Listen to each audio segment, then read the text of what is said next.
सुप्रभात क्लास 9। देखिए आज 15 अप्रैल मंगलवार और दूसरी घंटी में हम लोग हिंदी पढ़ रहे हैं। ये बताने के पीछे कारण ये है कि आपको ये लगे कि पिछले पाठ में हम लोगों ने क्या पढ़ा था। तो कल का जो क्लास हुआ था उसमें भी 2 बैलों की कथा पाठ पढ़ाए थे। 2 बैलों की कथा पाठ का एक दिन आपको PDF के रूप में भी भेजे थे। उसमें पाठ से संबंधित बातों की चर्चा करके कि किस तरह से बैलों के रूप में भारतीयों के जीवन को बताने का प्रयास मुंशी प्रेमचंद के द्वारा हुआ है। यही बात कल के भी क्लास में बताए थे।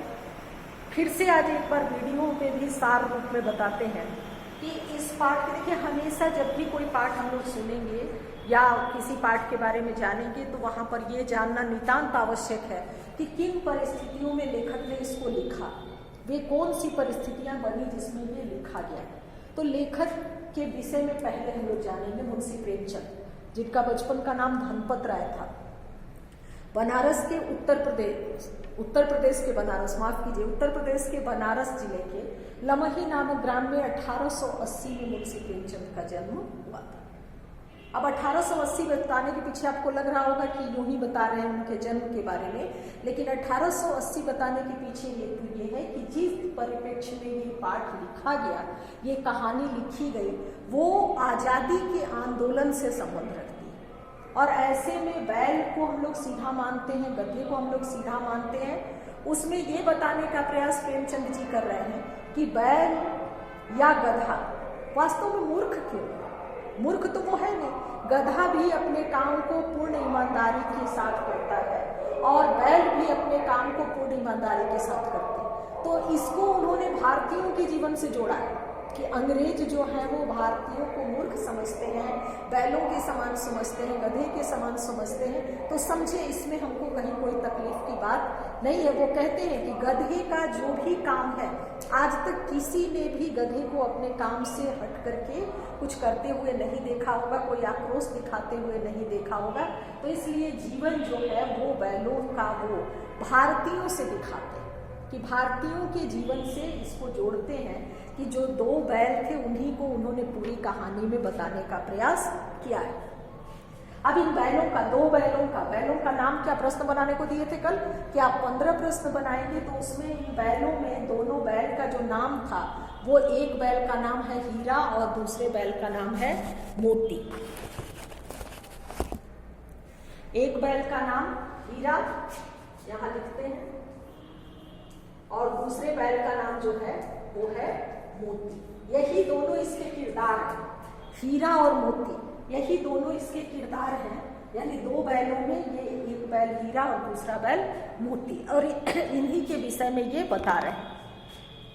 पाठ के प्रारंभ में कहते हैं कि जानवरों में सबसे, देखिए जैसे बैल एक सीधा जानवर, यदि हेडिंग के रूप में हम रखें तो है कि बैल जो है वो एक सीधा साधा जानवर है।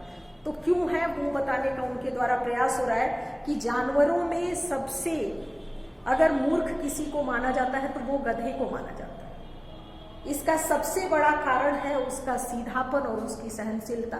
तो यहाँ वो पुनः जोड़ रहे हैं भारतीयों से कि भारतीय जो होते हैं वो सहनशील होते हैं, उनके पास धैर्य होता है। तो वो कहते हैं कि गधा को बुद्धिहीन समझा जाता है, लेकिन वो वास्तव में बुद्धिहीन नहीं होता, वो बहुत ही सहनशील होता है, बहुत ही धैर्य रखने वाला होता है, जिसके कारण उसको लोग बुद्धिहीन समझते हैं।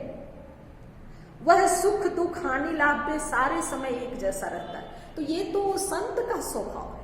गधे के विषय में यदि कहा जाता है कि वो सुख दुख हानि लाभ सारे समय में एक जैसा व्यवहार करता है, तो ये व्यवहार किसी संत का व्यवहार है कि हानि लाभ जीवन मरण, यानी किसी भी तरह की कोई परिस्थिति आती है वो बहुत अधिक उतावला नहीं होता। सुख को भी बड़े आसानी के साथ और दुख को भी बड़े ही धैर्य के साथ झेलने की और सहने की शक्ति ईश्वर उसको देते हैं। गधे से कुछ कम सीधा प्राणी, गधे से थोड़ा सा कम सीधा प्राणी जो है वो है बैल। कम सीधा इसलिए लेखक ने यहाँ बताया है कि बैल जो है वो कभी कभी अड़ भी जाता है, बैल जो है वो कभी कभी अड़ भी जाता है, लेकिन गधा जो है वो कभी भी अड़ता नहीं है, वो सबसे सीधा साधा जानवर है। तो बैलों के विषय में ये बताते हैं कि बैलों का स्थान गधे से सीधापन में या धैर्य में थोड़ा सा कम है, सीधेपन में या धैर्य में उससे थोड़ा सा कम इनका स्थान है। फिर आगे हीरा और मोती की मित्रता की चर्चा की जाती है। लेखक के द्वारा हीरा और मोती की मित्रता की चर्चा की गई है कि झूरी काछी के पास 2 बैल थे, हीरा और मोती। पछाही जाति थी वो, और उस पछाही जाति के 2 बैल झूरी के पास वहां पर थे।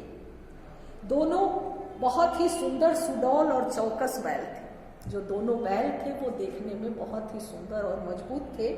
लंबे समय से साथ साथ रहते हुए उनमें गहरा प्रेम हो गया था। लंबे समय से एक साथ रहते हुए उनके बीच में बहुत अच्छी मित्रता थी, उनके आपस में बहुत अच्छा प्रेम हो गया था। वे साथ साथ खाते, खेलते और धौल धप्पा करते हुए एक दूसरे को चाट कर सूंघकर प्रेम प्रकट करते तथा आंखों से एक दूसरे की भाषा को वो बड़े ही आसानी के साथ समझ लेते थे। यहाँ 2 चीज बताने का देखिए प्रयास। एक 2 बैलों की कथा में बैल कौन है, तो हीरा और मोती, और लेखक मुंशी प्रेमचंद ने क्या बताने का प्रयास किया है, तो वहाँ प्रेमचंद जी के द्वारा ये बताने का प्रयास हो रहा है कि भारतीयों का जीवन जो है वो इसी तरह का सीधा सरल जीवन होता है जो कभी किसी का नुकसान नहीं चाहते, जो किसी भी रूप में कभी किसी का नुकसान नहीं चाहते। तो यहाँ बैलों के द्वारा ही उन्होंने बहुत सारी नीतिगत बातें कहलवाई हैं, यानी इनमें आपस में जो दोस्ती है, आपस में जो मित्रता है वो बड़े ही उच्च कोटि की है, और वो दोस्ती और मित्रता वो सदैव निभाते हैं, चाहे वो संकट में हो तो भी ऐसा नहीं है। अक्सर होता है कि जब संकट के समय जो चतुर जानवर होते हैं वो अपनी मित्रता तोड़ देते हैं, लेकिन इन लोगों ने कभी नहीं तोड़ा। तो ये भारतीयों के स्वभाव से जोड़ते हुए प्रेमचंद जी इसको जोड़ते हैं। आगे की किस प्रकार से ये बैल हीरा और मोती जो है वो झूरी के ससुराल में जाते हैं, यानी झूरी के घर रह रहे हैं, झूरी के घर से किस प्रकार ये उसके ससुराल जाते हैं, इसकी चर्चा ये कर रहे हैं। कि एक बार उसका साला लेने आता है और संयोग से इन दोनों बैलों को समरी रूप में बता रहे हैं, क्योंकि वीडियो में देखिए हमको बनाने में तो कोई दिक्कत नहीं है, हम 40-40 मिनट का वीडियो डाल देंगे, लेकिन बच्चों को हम जानते हैं कि नेट में उतना प्रॉब्लम होगा कि वो सारे सब्जेक्ट का उतना लंबा लंबा वीडियो देख नहीं सकते। तो पाठ को समरी रूप में आपको बता रहे हैं कि संयोग से वो जो दोनों बैल थे वो उसके ससुराल चले गए। बेचारे बैल समझे कि मालिक ने हमें बेच दिया। बैल जो थे उनको ये बात समझ में नहीं आई कि उनको भेजा गया है रिश्तेदारी निभाने के लिए। उनको ऐसा लगा, देखिए बैल जब एक खूंटे से दूसरे खूंटे पे जाते हैं, स्थान परिवर्तन होता है, तो उनको ऐसा लगता है कि उनको बेच दिया गया है, और बैलों को भी ऐसा ही प्रतीत हुआ कि उनको बेच दिया गया है। और यही कारण था कि बैल वहां जाने के बाद सहज स्वभाव में नहीं थे।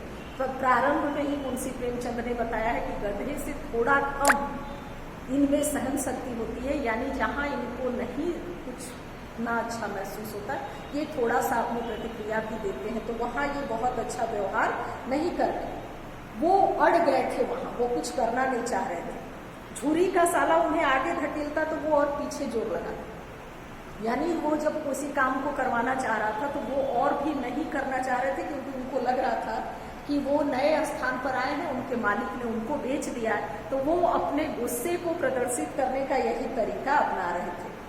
वहां उनका मन बिल्कुल भी नहीं लगा, उन्होंने चारे में मुंह तक नहीं डाला। चारा यानी कि खाने की सामग्री, तो उसमें उन्होंने मुंह तक नहीं लगाया, और नया घर उन्हें बेगाना सा हर समय लग रहा था। तो यहाँ तक इतना जो पाठ आपको बताए कि किस प्रकार पाठ क्या है, तो कहानी है 2 बैलों की कथा, यानी एक कहानी है बैल के रूप में भारतीयों के जीवन को जीवंत रूप में दिखाने का प्रयास मुंशी प्रेमचंद के द्वारा हो रहा है, और उसमें बैलों का क्या स्वभाव है इतना लेते हुए आपको उससे प्रश्न बनाने हैं। उत्तर नहीं लिखना है, जितना अभी बताए उससे प्रश्न बनाना है। जैसे प्रश्न कि मुंशी प्रेमचंद का जन्म कहाँ हुआ, तो आप जब तक पढ़ेंगे नहीं तब तक आप प्रश्न नहीं बना सकते, और पढ़ेंगे तो स्वतः आपको जवाब पता चल जाएगा कि उत्तर प्रदेश के बनारस जिले के लम्ही नामक स्थान पर इनका जन्म हुआ था। बचपन का नाम क्या था, तो बचपन का नाम धनपत राय था। आजादी की बात उन्होंने किस प्रकार से की, तो बैलों के द्वारा उन्होंने आजादी के भाव को दर्शाने का प्रयास किया। बैलों के स्वभाव को उन्होंने किससे जोड़ा, तो भारतीयों के स्वभाव से जोड़ा।